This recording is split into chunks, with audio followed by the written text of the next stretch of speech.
naman lang. Oy, Yun lang. yung mga gamit nila, basta mo. Saan? Kakausapin ko yan. Ako na mismo ang kakausap, ha? Pupunta ka sa kwarto. Uy!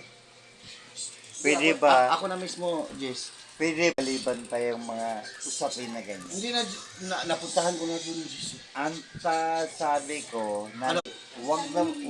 wag na yung araw na to. Kaya nga, painumin muna natin.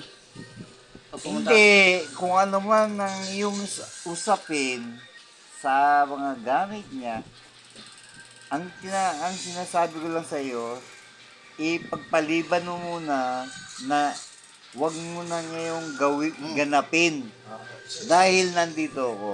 Kaya nga, pero Baka painumin muna natin. Pag Okay umakyat lang, ako. okay lang kung nandyan siya, pakinig. Pero wag mong Sige, yung dali. yung about na wag mong pag-usapan lagi kasiyahan lang, kasiyahan lang yan. Oh, Ate Joy. Kasiyahan. Bek, bek. May pera na ako. dito to. Ay, Natulog Benji, ako. Joy. Ate Benji. Di, Joy. iyo yan.